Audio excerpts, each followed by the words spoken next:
This is Including You, the new series from Lead at Any Level.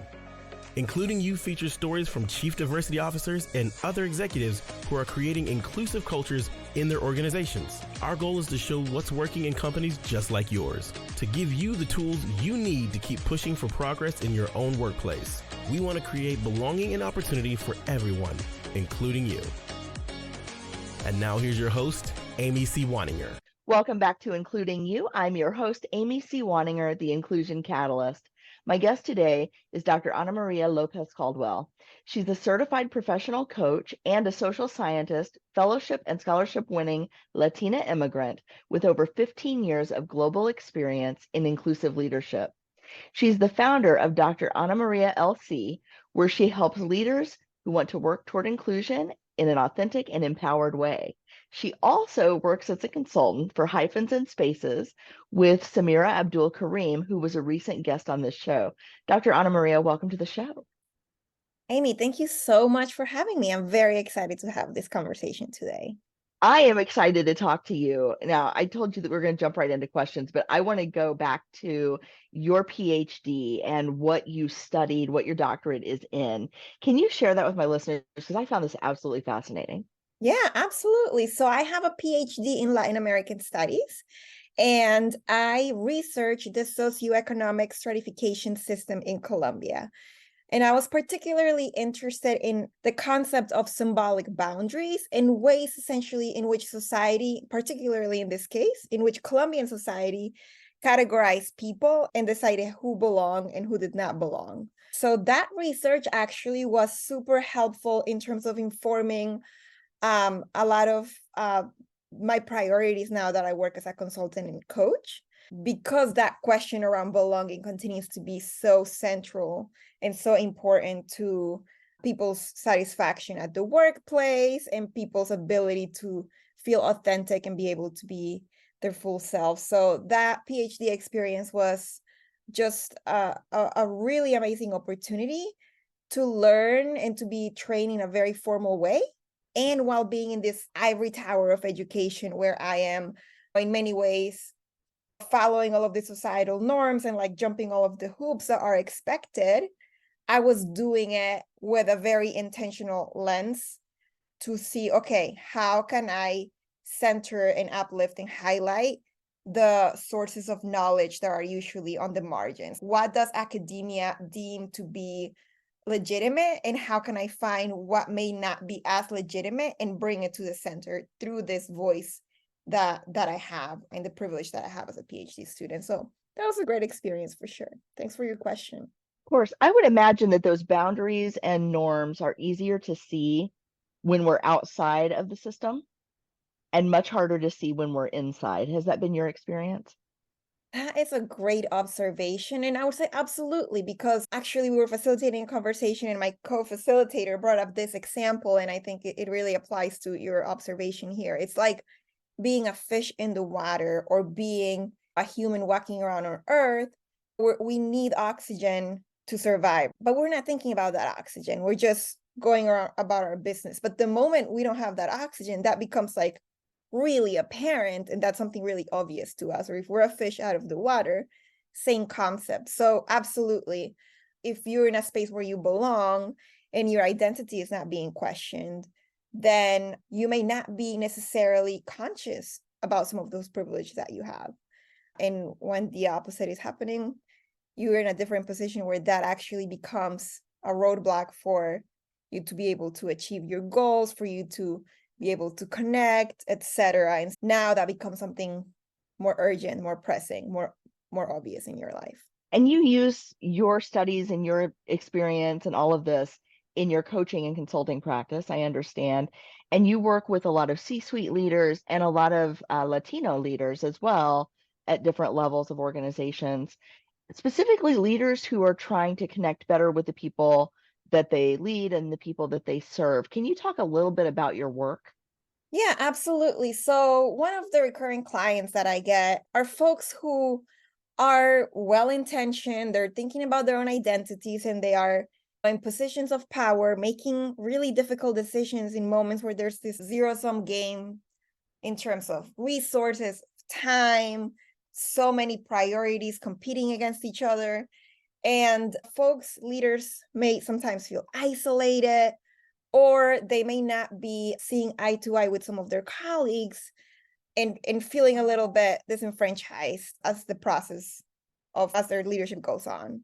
And so those are clients that often come to me to process the interactions that they may be having with their team, to talk through, okay, for example, I am a leader, a Latina woman who's a leader. And from one perspective, there are parts of my identity that may be at a disadvantage. And I feel like I need to defend myself. And also as a woman, I need to be more assertive. And there are other parts of my identity that may put me in a position of power, like the leadership position, or the fact that I may be white presenting to some. And so how does one navigate the nuance of those different identities to both feel authentic, like internally? How does a leader come to terms and process and feel comfortable and authentic under their skin? And then what are the ways in which they can navigate and strategize and work with their team to really be able to connect and show their vulnerability and show those different layers that they may hold based on their intersectionalities? I just said a lot of things, but I guess to go back in scope and just look at big picture. So leaders come to me thinking about their own internal identity and ways in which they are processing and managing that in this ever-changing environment. And then externally, very much looking for support around interpersonal dynamics, how to take feedback, how to not take it personal, how to support folks. And so with all of that in mind, what do you think is driving this as a priority for those leaders? Is it career mobility? Is it employee retention? Are there other factors at play? I think it really depends leader by leader. People may have different priorities depending on where in their career they are. If they're a brand new leader who just got this position, there may be some insecurities, there may be some imposter syndrome, and there may be like that space where leaders are really looking to fit in, to be liked, to be approved. And then more seasoned leaders may be in a different position where they may be really battling burnout, and they may be feeling a little bit like, I have tried all of these solutions and a little bit like, I've worked so hard and I've done all those things, and I may not be seeing the results that I want to see. So it really varies depending on the person. And I think that's one of the most important aspects of being a good coach and a supportive coach, is to, first and foremost, not have an agenda of what it is that I need a client to do or think or be at. It is meeting the client where they are at and really, truly listening. And active listening is a skill that I think is incredibly difficult to really master, and that we oftentimes underestimate. And so being able to offer a client just a true sense of active listening and trying to get at the root of what it may be there for them to help them grow and navigate through their own leadership is very important. And so what do you do with your clients, or what do you work with your clients on them to do that really moves the needle in terms of their authentic and inclusive leadership journey? That's a great question. And that's another one that it really depends on who you are. We all as individuals have in areas that really impact the way we behave and impact the way that inform the way we move around the world. And oftentimes we are not aware of what those things are and how those things may impact our interactions and our priorities and how we move around the world. And so helping a leader identify what may be like the North Star for them, or what may be the foundation that builds some of that, is really important. Going back to that question of how to really support a leader to be able for them to move the needle, it is getting at the core what may be there for them. And I'll give you a more concrete example, which is myself, and one of the reasons why I'm so passionate about what I do. I came to this country when I was turning 13, And I was undocumented from the time I was in middle school all the way to the beginning of college. And because of that, I had a pretty strong sense of feeling a lack of belonging. And I was fed by society this idea that I did not belong in the United States.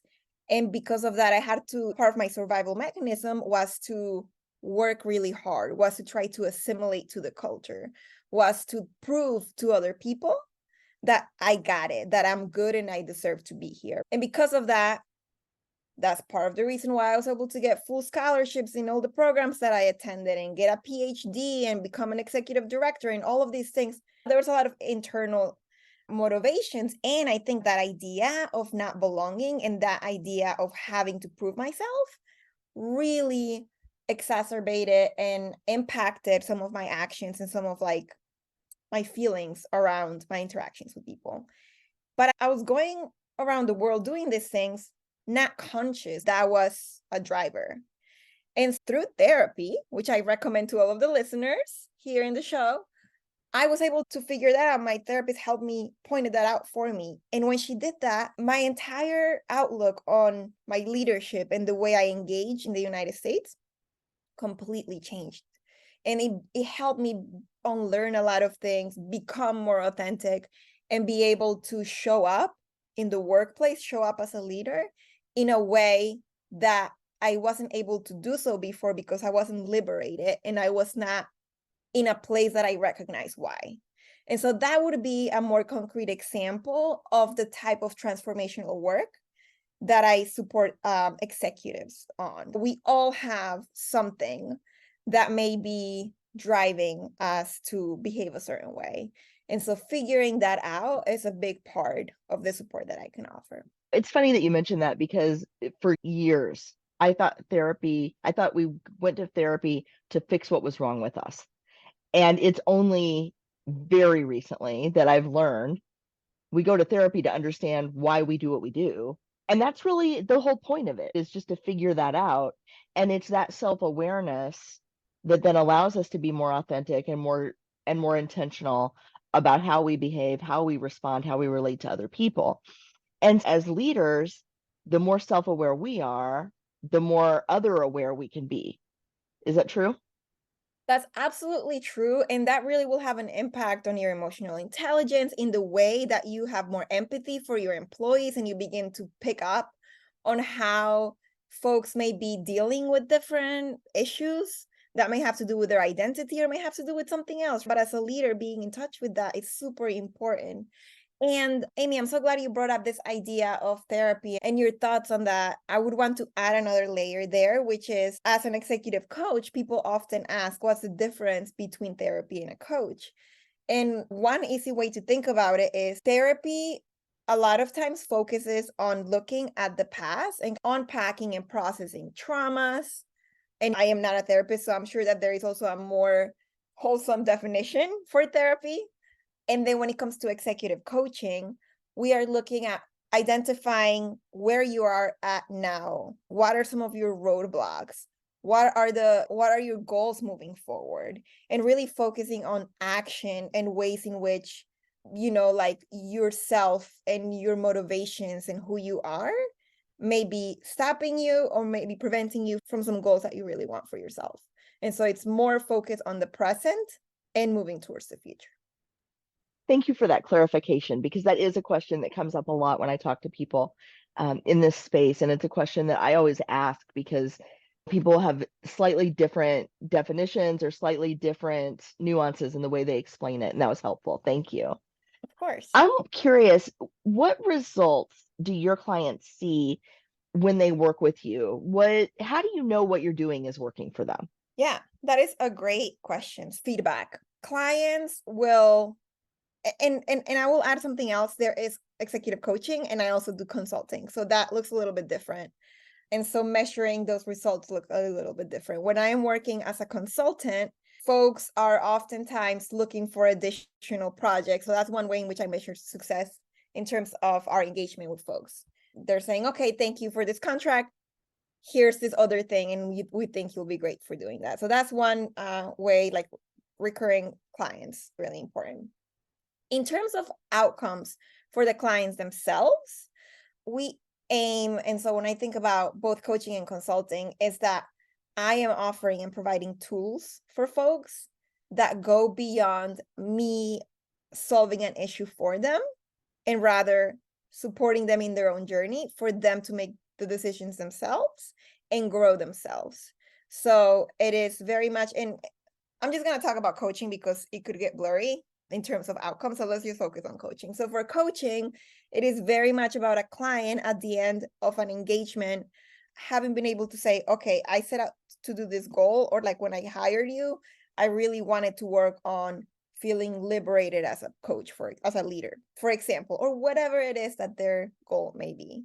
And by the end of that engagement, I have achieved that. And I feel independent enough to be able to do so without your support moving forward. So being able to see folks grow and do this work and be empowered to continue their own goals without my help is one way in which I see success. Obviously, I love when they like, hey, I have this other goal, or I want to work on this other thing. Wonderful. But just being really clear that this is not like the coach-client relationship is not one in which I'm solving problems for them, but rather we are partnering. They are having this desire and this vulnerability to grow and to change. And then they are finding transformation along the way. Got it. So where do you want to go next with your coaching practice? What do you ultimately want to achieve, or what are you looking to achieve in, let's say, the next 1 to 3 years? So I want to continue working with leaders. I am loving this work that I'm doing and just the connections that I'm making with folks. So I would just love to continue having a nice schedule where I continue to have lots of interested clients working. And along the way, also continuing to grow in terms of research and support that I can offer folks. For example, I am currently working on an initiative to engage HR managers to just gain additional insight in terms of, from their perspective, what they may be seeing their executive leaders need, and what may be some of the tools that they are lacking and they're looking support for. In addition to this continued engagement with executives, I am looking to connect with HR managers, and also I'm looking to continue having opportunities to share a little bit about my story and provide some talks and do some visits at organizations. That was something that I was a little bit shy about. I wasn't sure if there was a space for that. I was like, I don't know if I want to talk about myself. Like, that just seems weird. But I have reflected on it, and like the times that I've done it, there's just people resonate with it so much. And I realized that it takes a lot of courage also to share stories when you may not be in a position of privilege, or it may not be like a popular opinion for some in terms of my status or being an immigrant or having an accent. And so I decided that because this is something that really is able to allow others to feel seen, to feel represented, it is something that I'm willing and excited to do now. Excellent. I am sure you will do great at all of it. I think you're amazing, and I'm so glad to have had you on the show. Where can people find you if they want to learn more about you? We'll put the link to your LinkedIn profile and your company and all of that in the show notes, but is there somewhere that you want to send people who are listening?